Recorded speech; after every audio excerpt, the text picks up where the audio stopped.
Okay, so here I am at Magnetic Theater, here in the beautiful heart of River Arts District. We're on stage. This is actually the set. Yes. For what is the name of that's going to be starting on Thursday, tomorrow? Yeah, it's called The Baggage Plays, and there's 2 chapters. There's actually 2 complete shows. We're trying something completely new, so people can come to see chapter 1, which is Crazy Bag, or chapter 2, which is Carry On. They are sequential stories, but you do not have to see them in order. What? And so you don't even have to see both of them. You don't even have to see both of them. The idea is that people will binge watch Netflix and you know, their favorite shows. So we want to see if we can get them to binge watch some theater. Do they? Is it a universe where both stories simultaneously exist and the characters overlap? Yes. So there is kind of overlap for it, but they are totally non-sequential stories. They are sequential, so it is. They are. They are. Yep. It spans a 20-year time period. Okay. So. And where did you get? Where did it come? Can I interrupt? Sure. Who are you again? Oh yes, nice. Yes. You seem to know a lot about it. Yeah. Who are you? I may have written the shows. I may perform the shows. Okay. This is Rodney, and he's the director. Hey, Rodney. This is Caitlin, and she makes all the sound and the lights happen. You're Mrs. Technical. I am. Okay. And stage manager. And stage manager. Okay. So this is my life story. Okay. And so that's how I came up with it. But why did you? Is it like a closing? Is it like a Gwyneth Paltrow? Sliding doors. Sliding doors. That's very interesting. There's probably a little element of that, absolutely, definitely in Carry On. The idea of what if I hadn't done that, would this still have occurred? So that's definitely in there. Have you been able to do any revisionist history to your own life when you did this? Like erase stuff you didn't like and make yourself look... Well, I was telling Rodney earlier, my husband always makes fun of me for sort of embellishing the past slightly, just for comic effect. So he posted on his Facebook today, he said, if you would like to come see a really fun, funny show that's mostly true. Based on a true story. Based on a true story. So, and you know, I think that you guys are Asheville date night, so couples would love either chapter, but the second chapter in particular is about falling in love, getting married, becoming domesticated, getting tamed, settling down. Or as they said on Price is Right, neuter sprayed or spayed. It took a long build up for that. Yeah, we got you. Yeah. So why was it revealed? I mean, why did you choose to put your display yourself in this situation? Oh, why did I choose that? Why did I? Is it therapy? I Is never it thought mostly? of asking you that. So, yes, absolutely. Absolutely. 10 years ago when I first wrote the shows, it was definitely intended as self-therapy. But theater and storytelling in general, you really can't tell the story until you're on the other side of it. Not with any kind of insight or any kind of wisdom. Otherwise, it is just therapy, standing up on stage, screaming and yelling and working through it. And that's not fair to the audience. No. So this is definitely on the wise side of the story, like gotten through it, able to look back. And the show originally started because I had this idea that I was going to put a whole bunch of stories into a bag. Okay. And so the show was called Out of the Bag, 10 years ago back in Breckenridge, Colorado, when I first did the show. And the idea was that people could come up and just draw a story out of the bag, and it was sort of this cobbled together experience.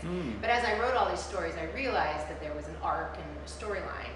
So I wrote the first show called Crazy Bag, toured it all over the country, and it actually brought me here to Asheville, where I met my husband. Wow. So that's kind of cool, you know. Okay. And so is he written into the story? He's written into the second chapter. Okay. Yep. Gotcha. I was going to say, if it's a love chapter, it's about you, but not your husband. Does your husband like the show at all? I embellish so much that it's actually a different man. Okay. You're like, you're actually, it's really good too, because you can be passive aggressive. You could say, this is what I want you to become, but you haven't done that yet. So you wrote it, you're acting in it. Why did you choose not to direct it? Did you just say, I can't do all of it? There's no way. I mean, really, Rodney has been an amazing creative partner in this. I mean, having somebody else who can see, from the audience perspective, it looks really weird when you do that. Right. That's really awkward. He's also just got a great mind, and we were rewriting up until 10 minutes ago? 10 minutes ago. I heard, yeah, I saw you going through this, And he is my voice of reason, because he actually told me that after 8 o'clock tonight I couldn't make any more rewrites. So you need that, and my new favorite word is accountability. So you are my I am your accountability accountability. Right. Yes, right. I am. Nice. And how are you as a director trying to do, to be, just to put it out there, to project, it's a woman's voice, it's a woman's story. you're a man, how do you keep that honest and from a director perspective? It's Human story. Actually, that's the simple answer. It's more of a human story. Okay. But even on top of that, so this isn't Murphy's first rodeo with Right. this, so she's familiar with the Right. material. So I'm not trying to direct a woman's voice. Matter of fact, she has pretty much embodied everything that needs to be done. I see my jobs more to be that accountability buddy in this one and see the things from the audience perspective that she can't possibly see from the stage, and have a sounding board where we can talk out, you know, why did we make this decision or how can we do this? And so my job really is more of the staging of the show. Sure. She has conquered the writing, the emotion, the delivery. My job's to keep it on the rails. So I don't have to worry about women's voice. Right. Although I get my own woman's voice. It's like Really? Yeah, I think our cycles are matching. Well, that's great. I think, It's really good. That's awesome. Yeah, you hang around, you do this long enough, you just works. You just get into the head of the person that you're working with. Right. And I always joke that I speak Murphy.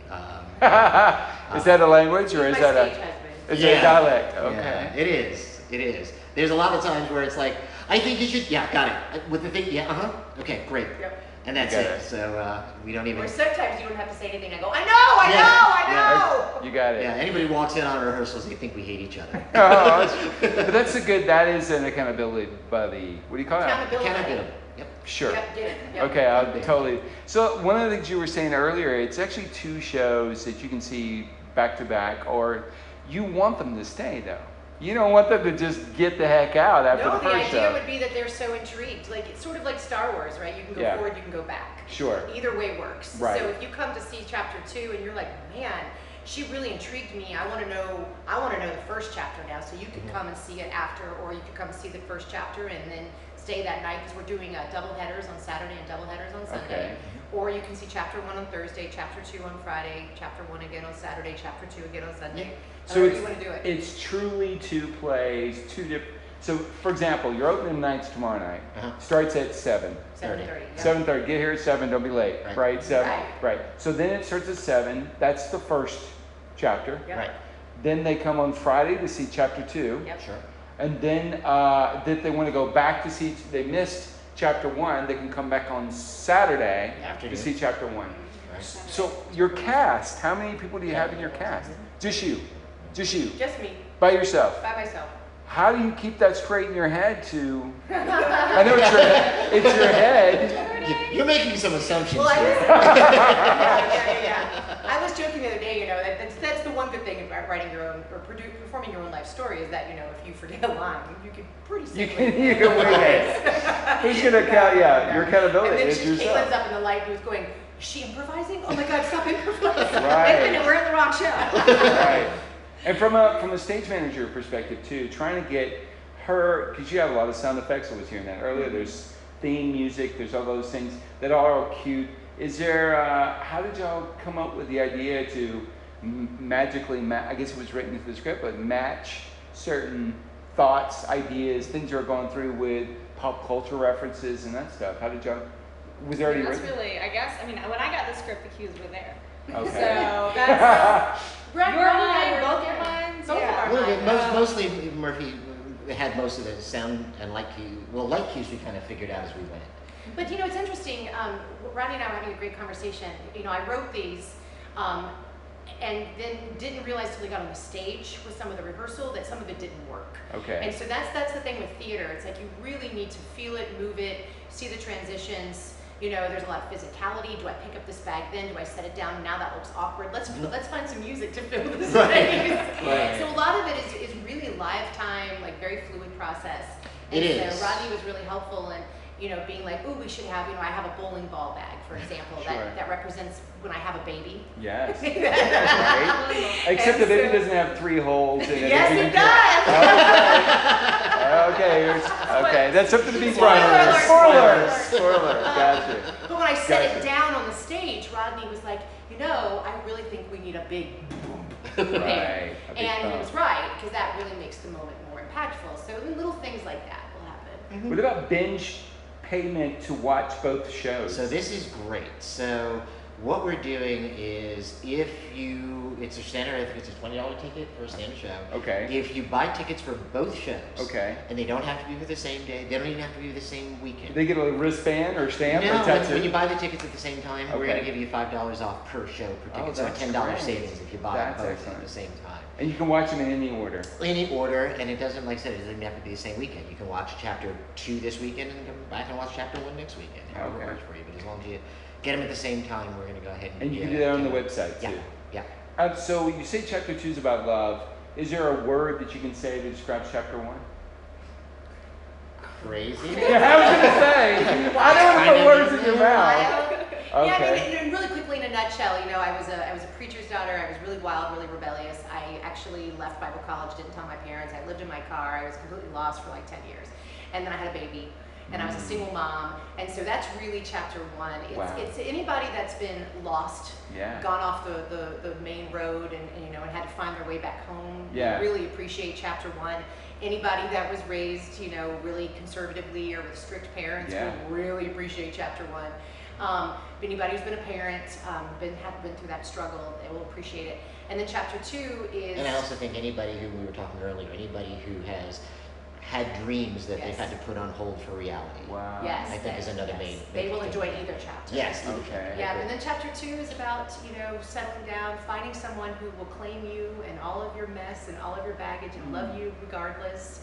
And it also deals with what do we do when we think we have everything tucked neatly in the overhead compartment and it falls out again. And we got to deal with it again. Right. And maybe things we hadn't dealt with fully before come back. And so that's what it's about. I didn't even know I had that bag. Yeah, exactly.